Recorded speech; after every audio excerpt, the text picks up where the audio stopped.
Hello and welcome to another knitting pod. I am Lena and I'm coming to you from Boulder, Colorado. This is a channel where we chit chat about knitting and life and everything in between. I'm so glad you're here. If you're new here, I hope you enjoy this hour-ish of talking about all good stuff. And it's November 10th today, 2023. I feel like we're all of us that love fiber are just enjoying all the coziest knits right now, not only making, but wearing.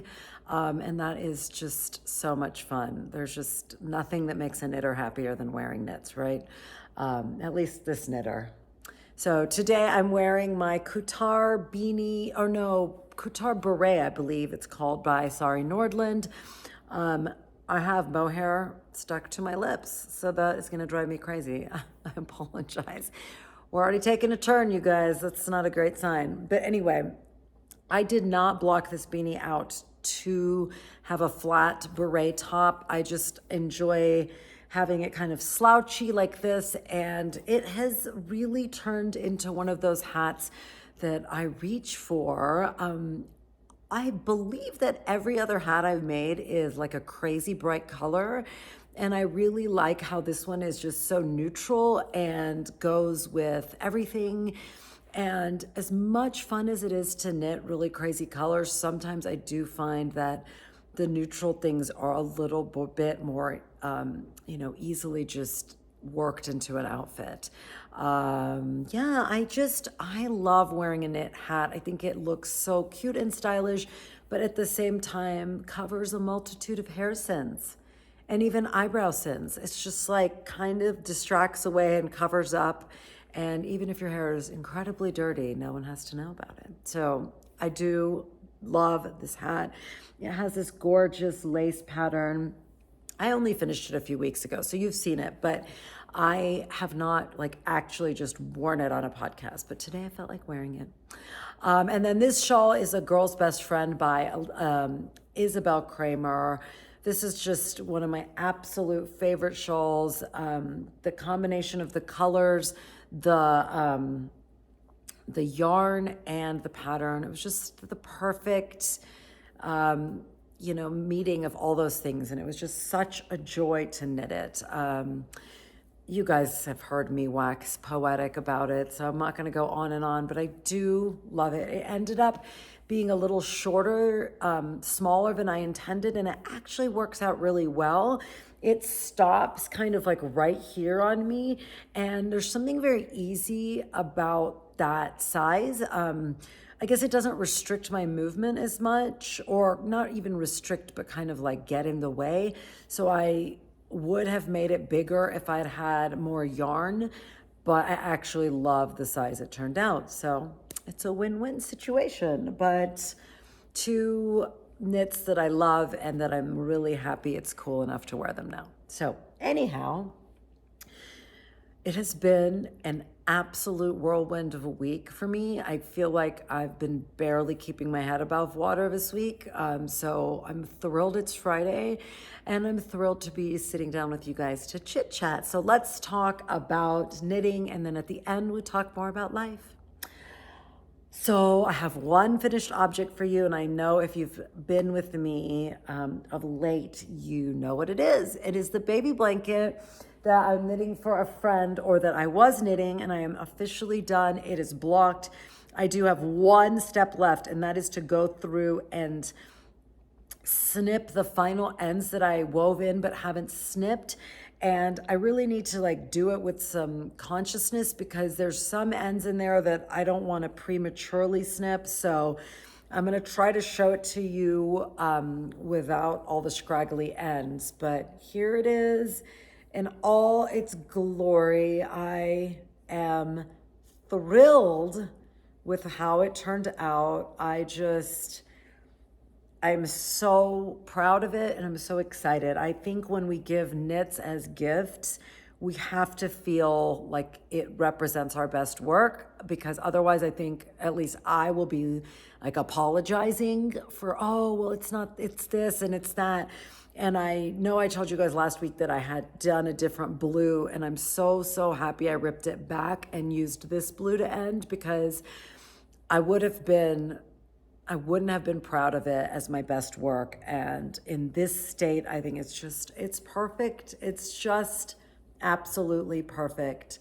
In retrospect, if I were to do this again and give someone some advice, I would say I did not have any color plan. I just started here and ended here. But I'm trying to think if I would say I would do it differently, because I really do love the way it turned out. And it does have kind of a controlled chaos vibe, which I just love. But if I were to do one thing different, I would think about ending with this yellow color. Either the same color, which I don't know that I even had more of this yarn, but I had another variegated yellow in Melted Baby Suri Alpaca by Ching Fiber. I think it would have been really fabulous to end with that. For two reasons. I would have loved some more floof in here, and I think maybe it would have given it a different kind of color story to start and end with the same color. So it's kind of like, what are you going for? Are you going for more of a true color progression, which is like this? Or are you going for something kind of telling a cohesive story? So it's really what you want to do. I'm not going to say that I regret it, but because I really love the way this turned out. But it's just something to think about. If you want to be more intentional about the way your colors progress, then you kind of have to do a little more planning ahead of time. But yeah, I have to tell you guys, it's like, it was one of those projects. Of course, I was thrilled to bind off, because it's just so fun to have a finished object. And it's like, I'm just so thrilled about the timing, because she's due very soon and I'm going to see her on Sunday, and I can't wait to gift it to her. It's just like the perfect right before she has the baby, where she kind of has the bandwidth to even appreciate this still. Once that baby's here, it's like, what? Why are you even talking to me about yarn? Like, leave it and go, unless you're going to change a diaper. But it was bittersweet to end, because I just loved knitting this so much. It literally left a hole where it was in my heart once I finished it. So I miss knitting it, I really do. It was just a really fun knit. Again, we talked about this last week, so I do not want to repeat myself a ton, but getting to work with color like this is just such a special aspect of knitting. And I just love color, and it was just pure joy. I do have to say, before I forget, that if you're going to do something like this, be really aware of color bleeding. Like, I know this, but I still put this bright fuchsia next to this bright white. The good thing about that is that this bright white color already has fuchsia speckles. So even if it bled a little, it was no big deal. But I put in the bath, when I wet blocked it, I think I put 6 color catchers by, the Shout color catcher sheets. Excuse me.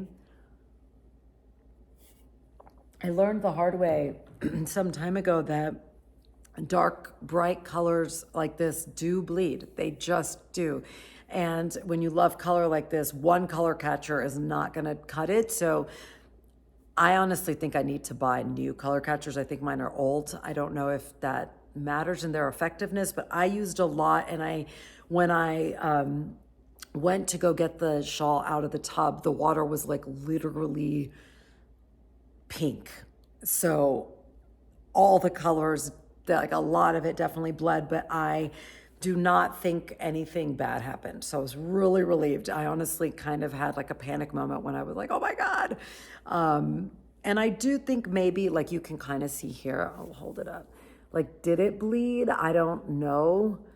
Did that color blend? But when you're going for fading, it was totally fine. It didn't fade into this coral. I feel like that's definitely still a distinct color. So anyway, those are just my two last closing thoughts on this. Who is it? Margaret, I think. Let's see, where did I write it down? Yes, sweet Margaret said that this, one of the stitch patterns that I loved, I believe it was this one with the, see this, like between where my fingers are. This is like a very traditional, apparently Shetland stitch pattern. And if you also like it, there is a shawl by Skein that highlights this. I'll put a picture here that has this pattern in the shawl. So it's really beautiful, and you could totally do a fade like this in that shape, and you'd have a beautiful triangular shawl. And there's something about that shawl that's a special shape. I forgot. It's in the description of on the Ravelry page, but you can go, I'll leave a link and you can go look at it if you'd like. You could totally use, all the yarn colors you want to your heart's content if you wanted to use that one, that pattern. So yeah, it was just truly, truly fun. I cannot wait to give it to her. I hope she enjoys it as much as I'm hoping she enjoys it. So what else am I knitting? Like I said, once that project ended, I felt like a little star died. It was like a little less sparkly in my life. And so I've got several things on the needles. My half and half triangles rep I've been working on here and there, but it's a long-term project, so I don't feel pressure to finish that. The one that's causing me a little grief is this sweater I'm making for my husband, okay? It's like the sweater that never ends. And God, I love him so much. There's nobody else I would do this much very boring plain knitting for. So here is, I feel so demoralized talking about this because as you can see, I've done a lot of work on this sleeve. Now, if you're a sweater knitter, you understand the issue of sleeves. Like, okay, there's many issues with sleeves, but one issue with sleeves is everybody's arms are different, and everybody, like some people want like a really tight sleeve. Somebody might prefer like a more bell-shaped sleeve, but when it's not you, it's very hard to kind of figure out what rate at which you should be decreasing that sleeve. So I decided to just use the pattern. By the way, this is the Handstolm sweater by Petite Knit. And you can see the rate at which I didn't go exactly at her rate because my husband is very tall and has very long arms. So I was trying to taper it a little slower. And then I got to the stitch count here at which you're supposed to stop tapering. And I didn't think to have him try it on at that point and see if he wanted it more tapered. I just kept knitting a lot. And then I thought, okay, I need to see when to start the ribbing and how long to make the sleeve, etc. So he tried it on and he was like, oh, I feel like it should be a little more tapered. Guess what that means? I have to rip back. And here's the deal. I could start tapering now, but there's only so much I can do. I need to knit from here to the very end of the sleeve should be about 3.5 inches now. And I'm not gonna taper in the ribbing. So it's just, I don't have a lot. I don't want this like sudden taper. So I really do think I need to take it back and add in some more decreases because I am not knitting him another sweater anytime soon. So I'd rather be really careful and make sure this sleeve is what he wants so that this is the sweater. Do you remember that Seinfeld where Kenny Banya makes a bet with Jerry and he's like has to buy him dinner, but then every time they'd go out, he would just order soup and then say, no, this isn't the dinner. Like, dinner, soup can't be dinner. And then finally Jerry's like, this is it. This is the dinner. This is the sweater. Like, it's not happening again. So let's make it good. And even if it takes me a little longer, whatever, I want to make sure it's right. And then the second sleeve will go so much faster because all I have to do is mirror these decreases. It's just very frustrating. It's just very frustrating. And honestly, you guys, I literally feel like I never want to knit a sweater again because I'm so sleeved out right now. I will knit vests and short sleeve things, but this is just, I'm gonna need a long break before I hear the word sleeve again. So my plan is to just not look at it for a minute. I need to like not be so pissed at it. I need it to just neutralize emotionally for me before I go back and rip back. And this is why knitting things like this for other people is so hard because, you know, sweaters need to fit well. Like a shawl, you know, you're not worried about fit, but it's not like I'm gonna make my husband a shawl. So that would have been much easier, but I don't think that's on his wish list. So I don't know when you're going to see this again. I need a break from it. Maybe it'll be post Thanksgiving. Maybe it'll be this weekend and I'll just try to get it over with. I don't know, but all I know is I really want to put it in a project bag and kind of like not look at it for a few days. So I don't know when you'll see it again, but you shall keep in the loop. I'll keep you in the loop. But yeah, going from the sparkly vibes baby blanket to this stockinette situation, it's just, I don't know. It's not working for me right now. Okay, moving on. The other thing I've been working on, which I have been very happy to get back to because the baby blanket definitely took me away from, sorry, earbud adjustment, from this project, is my heirloom quilt cardigan. And you guys, I love it. I love it so much. Before I started taping, I was like, I'm gonna gift myself 5 minutes to knit one row. And then I realized within the last 4 rows, I made a mistake in the color work last night. I was up too late. I was knitting too late after a glass of wine or two, and I shouldn't have been doing that. Don't knit color work after a glass of wine. Note to self. Future Lena, note to self. I'll show you where I realized I messed up. Do you see right here? I'm gonna have to rip back. There's so much ripping back happening right now. Oh well, but this is my current square. You know, I wonder, you know, I'm just thinking, like, I wonder if I kept going. I can barely see it. There's a part of me that might just fudge it and keep going because, like, this cardigan is going to be made of numerous squares. This one might strategically be, like, under my hair so that no one will see it. And if I barely noticed it, the only reason I noticed it is because when I was on this row, I was like, why is my stitch count off? That's how I noticed it. So as I'm talking, I'm thinking I might not rip back because imperfections are beautiful. That is what I am telling myself, and I'm sticking with it. Okay, but I have made some good progress on squares. These are my blocked squares, and then these are my unblocked squares. It's obviously time for a blocking. You can see how much better they look once they're blocked, the magic of wet blocking.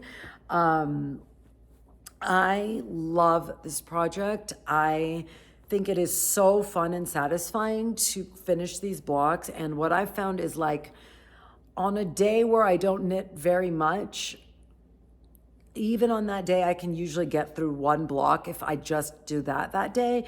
And it's just so satisfying. And, like, I think I have 20 blocks or something. Maybe not 20. Let's see. 1, 2, 3.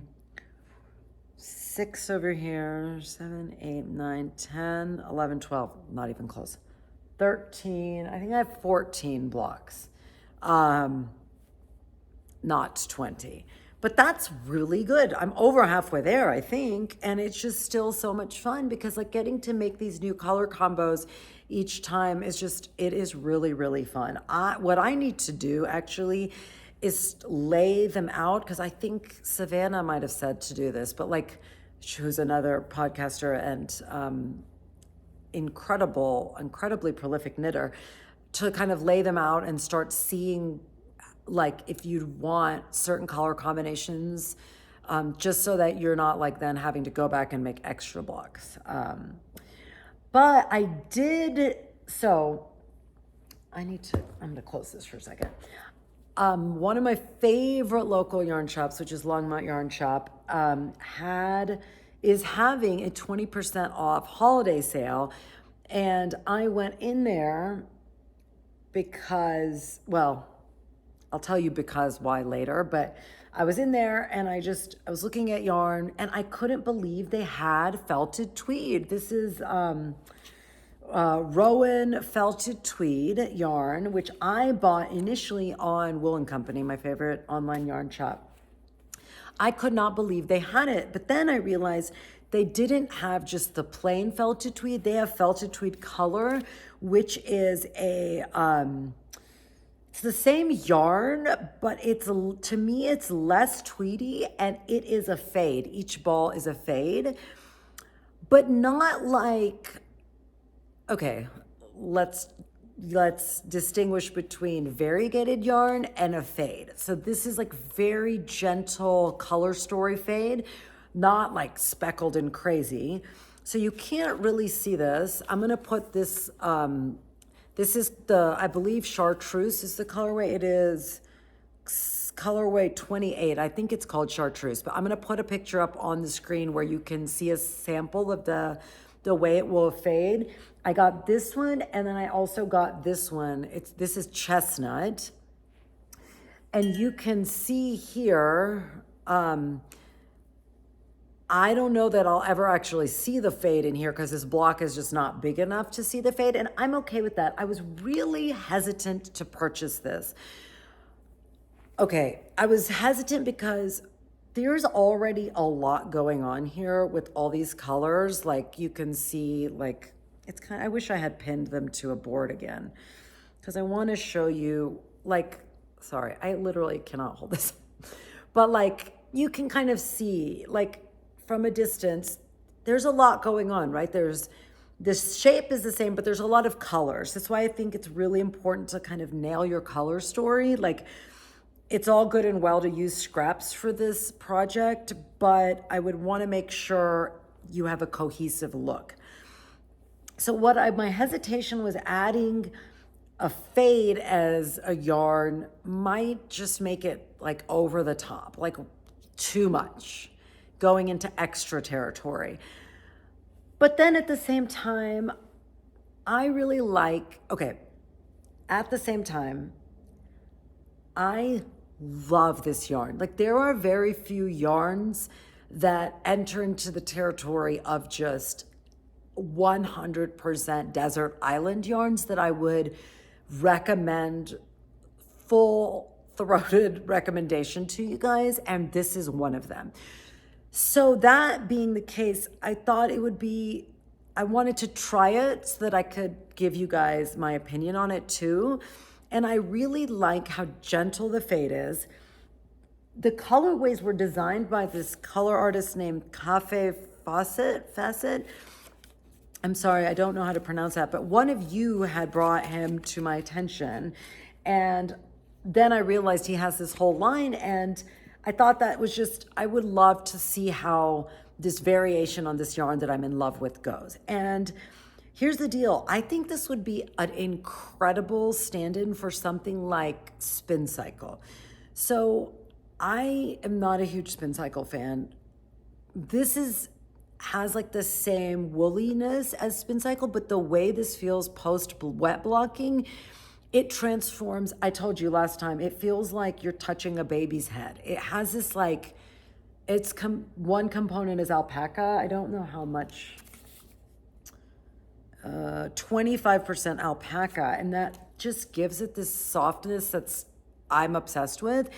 So I think it would be a fantastic spin cycle stand-in because everybody loves that color fade of spin cycle. This isn't exactly like that, but it would just do so beautifully in some of those projects. Like, for instance, like a Caitlin Hunter project with color work, or Andrea Mowry, she does a lot of times, like she'll do color work and she'll use spin cycle for that because it adds such interest. Well, I think this would do the same. It's much better priced, I hate to say, and I like the way it looks and feels better. So that is why I wanted to buy it and try it in this project.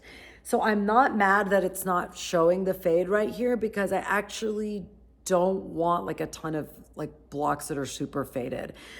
I've also been thinking because, so the whole cardigan, you do the blocks, then you piece them together, and then you cast on the sleeves, like you pick up stitches and cast on the sleeves and the ribbing. And I was wondering, like, would this look really cool for the sleeves or would it be extra? So I don't know. These are decisions I don't have to make right now, but I'm just excited to work with this new yarn, new to me yarn.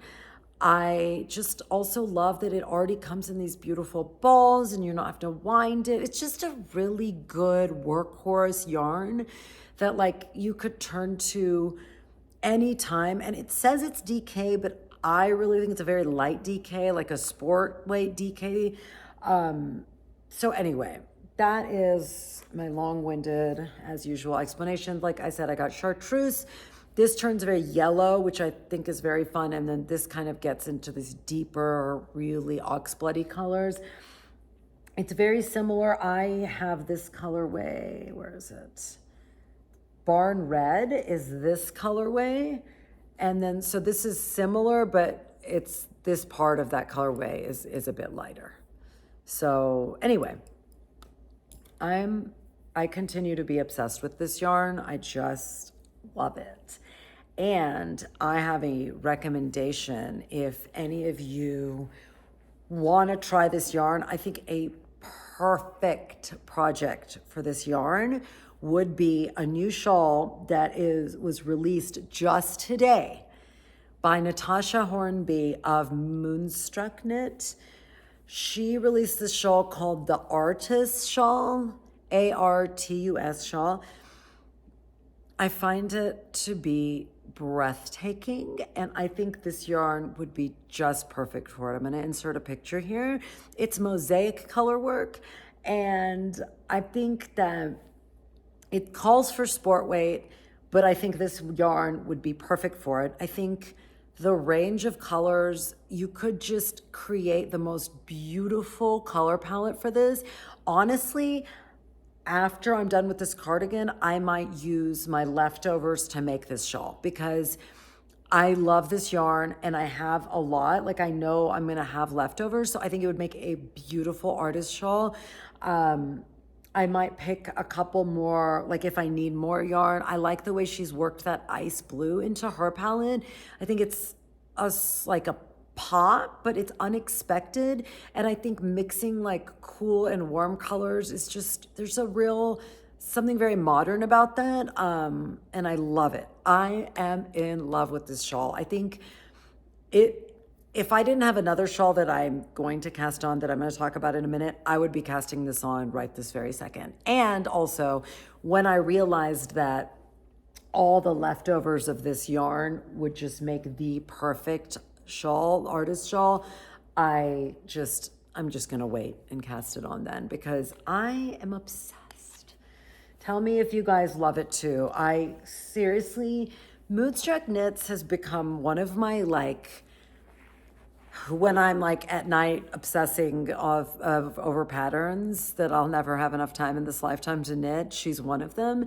She's like, to me, kind of falls into that Isabel Kramer category of just a really strong point of view, just really talented. I was this close to casting on her Wolfie hat, but I did not cast it on because when I went to Longmont Yarn Shop, it required sport weight yarn, and I don't have any sport weight yarn.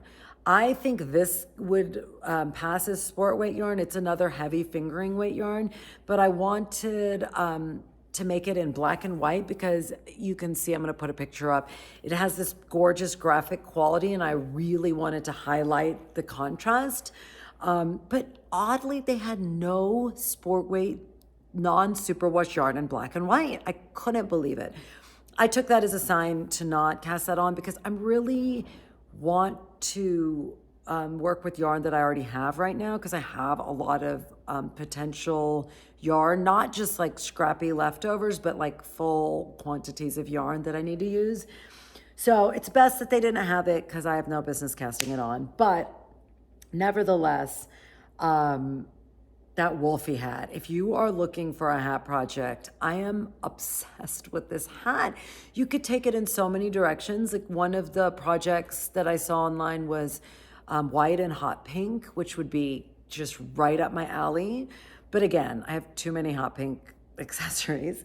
Or like a deep, like a very nautical theme, like white and navy would be beautiful. But I really wanted to do white and black. Alas, it's on my list.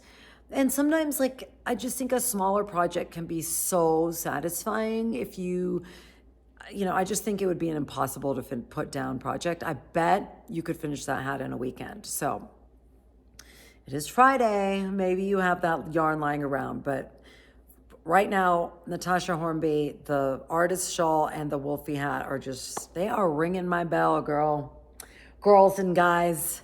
But what am I going to cast on instead? It rarely happens that I'm obsessed with a pattern and then months later I'm still like, no, this is still at the top of my list. Usually I'll be obsessed with a pattern and then 15 other patterns come into my radar, and all of those are things I want to cast on instead. This particular cast on, I still want to cast on, and I might even want to cast on more after doing like a deep dive into the Ravelry projects.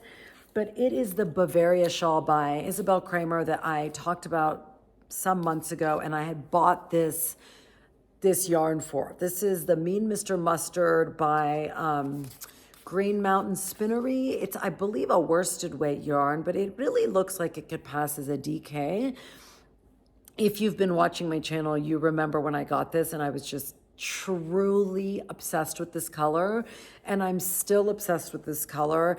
And I've looked and looked and looked to see if there's another shawl out there that I'd want to use this for, but I still think Bavaria is my hopes and dreams for this, because there's one Ravelry project, one woman, her Bavaria shawl is just stunning. I'm going to put it up here so you can see. It's just like mind-blowingly beautiful. I love the scale of it. I just love that it is enormous. I want an enormous one color heavyweight shawl for my life this winter. So my plan is to wind these balls up and cast it on and have this be my Thanksgiving travel project, because y'all, I feel like I want to do something for myself right now that's special, because I feel like I've been doing a lot of knitting for other people, and I feel like there's just been so much going on in my life that I've been working so hard and striving so much to do life right. And I just feel like I deserve something special, and there's nothing that would make me happier than a guilt-free cast on of something that I'm like dying to cast on. And the best part about it is I already have the yarn. It's not like I have to spend $100 to get the yarn. I already spent $75 and got this yarn. But I'm so excited to work with it. It's so woolly and close to the sheep feeling, and I just can't wait till it to feel the fabric once it's wet blocked. I love, like I've said, that transformation of when the stitches relax and the fibers bloom. It's just the most glorious moment as a knitter. So that is what I'm going to do. And I'm not going to feel bad about it. And I'm not going to be telling myself that I should be working on something else. I'm going to cast this on because I really love textured knitting. I love when you're using one color so you're not having to juggle yarn balls. Like, there's nothing worse than juggling yarn balls during travel. Like, this is not a project for me that I would take for a trip because I don't want to carry 15 balls of yarn and be like moving them from here to there when you're, you know what I mean? But when you have a big textured knit, it's so fun to work those panels.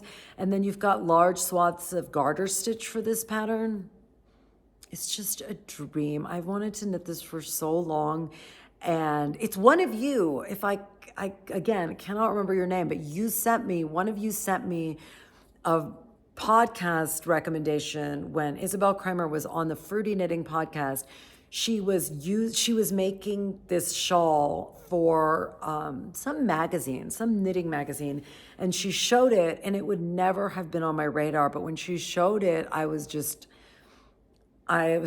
my jaw was on the ground. So I think I'm going to just go with it and do this. The only shawl that I found that came close to pulling me away from this shawl is called, I have to open my iPad.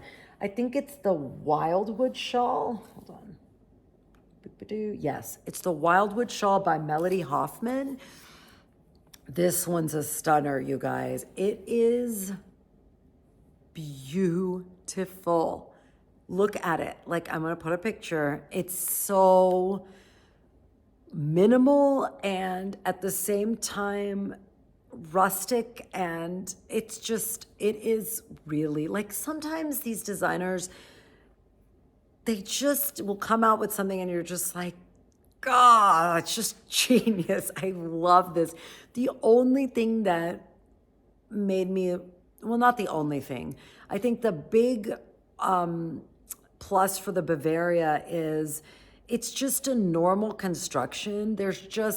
It's, I think, slightly asymmetrical, but it's just a triangular shawl.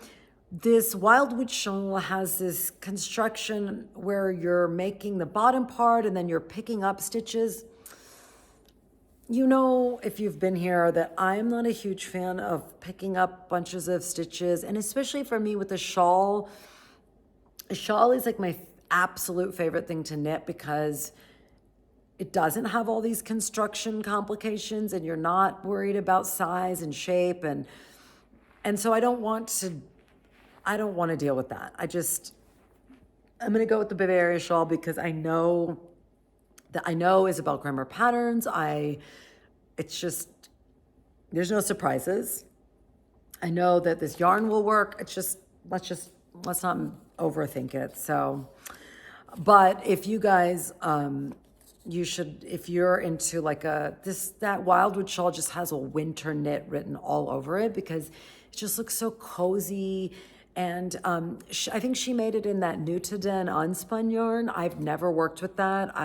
If you have, I'm intimidated, I'm fascinated, I'm like scared, I'm Nutaden curious, but we'll save that conversation for another day. Anyway, that is all the knitting content I have. So it's November 10th. So we've got some time before we leave to go back home to my family's house for Thanksgiving. I don't want to be like right at the beginning. I want to be kind of like early middle because I want to be in the rhythm of this shawl when I'm there so that it's an easy thing for me to pick up and put down. So my goal is to wind it this weekend, possibly cast it on. We've got more basketball games this weekend than I feel beat down sometimes when he has a game tonight at 9:15 at night like 40 minutes away. It's just like, what? who is organizing this? Like, who are these people? Do they not know I need to be in bed by like 9:30 at the latest? Whatever. This is why I need a reward net right now. It's just like surviving parenting right now is just truly, it's an accomplishment. So anyway, that is all. Say bye to me and Mr. Mustard. He says bye. He's going to be in shawl form soon enough. I'm so excited. That might be like a shawl I never take off just because the color is just, it's like my dream color. Also, can I say one more thing? You're saying lots more things, but don't you think this would be just incredible with like either hot pink? Like, look, that color, or like an ice blue. This could just be, it would look incredible with like a rich chocolate brown, a piney green. This would just be such a great color to work into another project. I don't know. I'm just in love with this color. It's sort of like the French mustard color. So I guess I just like mustard. This block, it's kind of similar, right? Like that color, this whole thing. This is French mustard in Rowan felted tweed, and this is, I don't know. I don't remember. I want to say pickle, but I'm 100% sure that is not correct. Anywho's will be.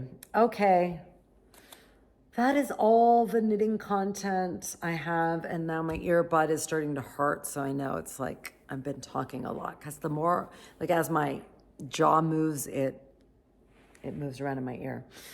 Life has been crazy. My little girl turned 10 this week, so it was a whirlwind trying to create the birthday magic that I wanted to create for her. Sometimes I feel like because my son he's 14 and he's just in this life stage that's very, I don't know, there's just like so much change and so much thought that I have to put into parenting him, so many conversations, so much change and growth, that sometimes I have to remember that like I have to give just as much to her and not kind of think of her as just along for the ride. And so one of the things I wanted to do was just make sure her birthday was super special and that she felt loved and seen and celebrated as wholeheartedly as he would ever be. So I feel like I definitely feel good about it. I feel proud that I accomplished that in all the ways I wanted to accomplish that, but it just took a lot of bandwidth. I am exhausted, and it's been a crazy week. Like, I have to tell you guys, I didn't even get to respond to all your comments, which I really, really try to respond to them before the next pod, but I didn't even get there. I barely even knit this week, I feel like. So my deepest apologies if I have not responded yet. I promise I will respond to you. But in really exciting news, so my daughter has always been very interested in learning to knit, but every time I would try to teach her to, it was shock and awe in the worst way. Like, I think maybe because of the pandemic, we all kind of know that like parents don't need to fulfill the role of teacher all the time. Like sometimes it's just like the special attitude they reserve for us is different than what they're gonna do with a teacher. So long story short, I was like, you know what? I really want you to learn to knit. I want to share this world that I'm so passionate about with you, but I'm not sure I'm the right person to teach you. So luckily, another one of my local yarn shops was going to have a month-long, 4 classes to teach kids knitting, and she had her first class, and it was just, she loved it so much, and I just thought it was so funny because I walked in to pick her up, and there was 10 kids around this table, one teacher. She's just a yarn whisperer, man. She had these kids in 1 hour. She had taught them to cast on and knit, and they were all just stone cold silent, sitting around this table knitting. And you could just see like fumes almost coming out of their ears because they were just so focused, and the quiet was from like their incredible focus. It was just so incredibly sweet, and she's so obsessed and she's so excited, and I'm just thrilled that she has that interest because I want to share this with her. Like, we went to Wollenfolk and Rhinebeck last year, 2022, and we had the best time. It was the most bonding, magical thing ever. And that was before she even knit. So, like, I just can't wait to be able to do some yarn tourism and knitting together with her, because it's like my love language, and I want her, even if she doesn't love it as much as I do, I hope to kind of cultivate that in her. So I was very excited. So that's why I ended up at Longmont Yarn Shop, because I wanted to buy her a couple of things. Like, I bought her some really cute needle stoppers, and then I wanted to show you guys she also collects enamel pins like I do. She puts them on her backpack, and I wanted to get her some new ones. She's also a huge reader. So this is one of my favorite brands. It's called the Clever Clove. And here's this one. I'm going to show you up close if I can. It's this little hedgehog reading, and I just thought it was adorable and so cozy. And she listens to this podcast called Little Stories for Tiny People. If you have young kids and you don't know this podcast, I cannot tell you how many things this podcast has gotten me through. And I love podcasts because it sparks the same imagination in your kid that reading does, but it's just a different, it's audio instead of reading, but it's just, anyway, the main character in a lot of those podcast stories is a hedgehog. And so I always love to get her little hedgehog things whenever I can, because Little Stories for Tiny People often features talking hedgehogs, which, I mean, I love it as much as she does. It's rare that there's a podcast that doesn't annoy an adult that kids love. I feel like Little Stories makes podcasts that everybody can tolerate listening to. But anyway, and here's the other one I got her. I don't know if you can see this as if it's focusing, but it's two little hedgehogs knitting and just being cozy. And I just thought that it was like me and her. So I'm very excited about these. She loved them. She hasn't figured out where she's going to put them yet. So that's why I was able to show you guys. What else? Finally, I will just circle back to the parenting issue I was having last week. You guys were so sweet. So many of you commented about the issue I was having with my son's teacher, and I'm happy to report it all ended up going very well. That happened.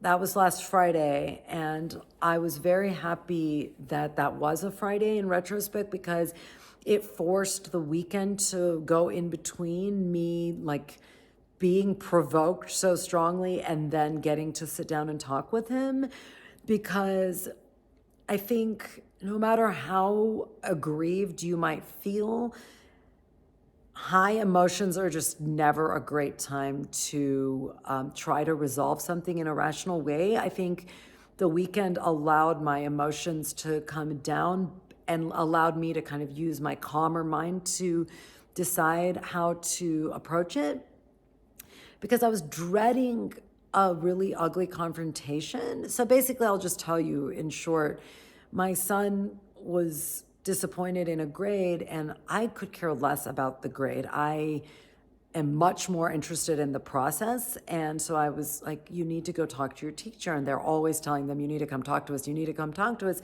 And finally he conceded and took the very big step to go talk to his teacher, which I think it might feel small to us, but there's a big power dynamic there that's, they have to go stand up for themselves. They're learning to do that without a parent by their side. And I was very proud of him.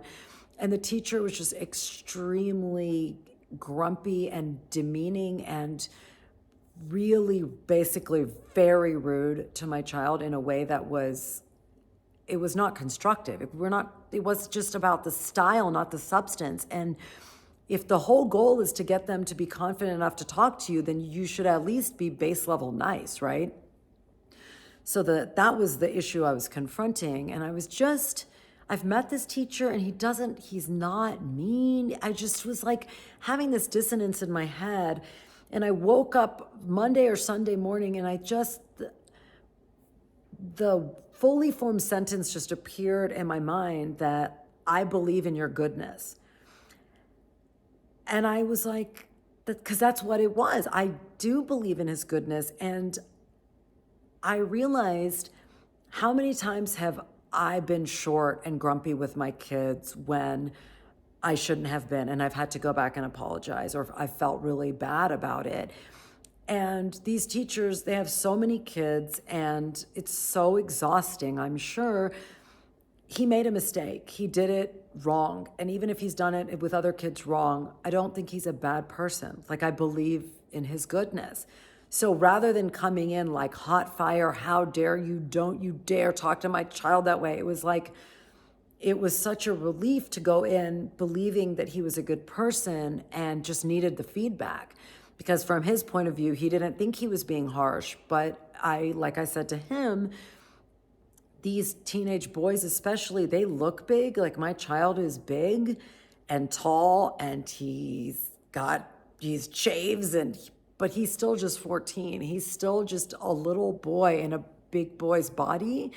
Like, yes, he is a young man, but he's still very young. He's still sensitive. His eyes still fill with tears. And I just think it's really important that both us as parents and educators and anyone that's coming into contact with teenagers realizes that they might look big, but they really are still tender, sweet kids that need to be treated as such. And I don't know, I think girls get treated one way for things that is really something we need to be conscious of. Like, their bodies might change before their insides change, but boys are in the same boat. I think we can over masculinize them and over assume that they're something that they're not. And even when they act kind of tough and stuff, they're actually not. So anyway, it was just a rough week. The adjustment from 7th grade to 8th grade has been massive. The academic expectations and rigor has just ramped up. And for my kid, like the kids that I think are used to kind of coasting and doing well, the first time they're trying a little harder but not doing as well as they're used to doing, it's jarring. And it was just a hard week academically for my kiddo. Like, he was I finally got him to the point, and I've talked to you guys about this a couple months ago, just like, it's always been a struggle to get him to take the academics seriously. And now I realize I succeeded. He definitely does. But now it's like that sweet spot between teaching them to try really hard and give 100% and even sometimes more than 100%, but not always expect your grade to represent what you thought it was going to be. Like, you might have tried really, really hard, but you still might get an 85. And that's kind of where we are. And there was just so much tears and emotion and disappointment. And it was really hard to navigate those few days for me as a parent, not beating myself up for, teaching him to value grades. Like, I don't know. It's like, I want to value effort, not the grade. And that's just a really hard thing to convince a 14-year-old of. You know what I mean? And I did turn to the sources I always turn to for parenting wisdom, two teen and child psychiatrists that I love. I've talked about them so many times. Dr. Becky Kennedy is one of them, and the more teenage focused one is Dr. Lisa D'Amour, and I was just combing through their podcast archives to give me some guidance. And one of them was about perfectionism in teenagers. Dr. D'Amour was talking about this, and she was saying one of her best pieces of advice, and I really loved this, and I wanted to share it with you. It is not my piece of advice. It is hers. I'm just conveying it. So don't attribute this to me, because I don't want like a misattribution happening here. But she said, be careful what you praise. And I thought this was just really high level wisdom as for anybody, really. Because, I mean, if you think about it, if we praise when they get A's, oh my God, you killed it. Great job. You did so well. You did so well. Then the first time they are still trying hard and not getting that, they feel like they've failed. So it's really, to me, like recalibrating, like, I want to be praising the effort. And if the class is really hard, it's okay not to do well in your mind. Like, you have to just readjust, you know? So being careful what you praise. And even like as their bodies and faces change, we have to be really cautious as adults, like what we say. Like, to compliment the wrong thing can create big issues in people, especially even with adults. Oh, you've lost so much weight. Just zip it. We don't need to talk about people's bodies, because I've been there when people have commented on a changing physique. It has created years of things I've had to figure out and work on, because when we start praising things that other people might have gotten through not very healthy habits, you might be reinforcing a really toxic pattern in that person. So it's just a lot of consciousness of like trying to praise things that are actually good, like work ethic and working hard and being passionate and being a good person. Like the things that we really want to grow in our kids, those are the things we need to praise. So I thought that was a really, really smart comment on, it's a small change, but it will have a big impact on how our kids learn to see themselves. And I think that's huge. The other piece of advice from Dr. Becky Kennedy was allowing our kids to stay in the struggle. And I think I know that for myself. Like, I know that growth happens through struggle. Growth does not happen in the easy, good times. And I can tolerate that in myself most of the time, but watching your kid struggle is just a whole different ball game. It's like a physical feeling for me. I feel like I'm gonna crawl out of my own skin, that like I cannot tolerate seeing that much discomfort in them. But she said in this podcast that I was listening to, she was just saying how it's literally like expanding the range of how long they can tolerate feeling discomfort. And that translates as they get older into them being able to stay in that growth zone. And I felt such comfort in that night, that like, it's okay for him to be really disappointed in a grade. As long as I'm right there by him, you know, trying to teach him what to really value and to tolerate that disappointment. It is okay for them to be disappointed. It's okay for them not to make the team and keep on playing. You know, it's okay for them to make a C and keep on studying. That place, don't pull the kid out of it just because you're uncomfortable.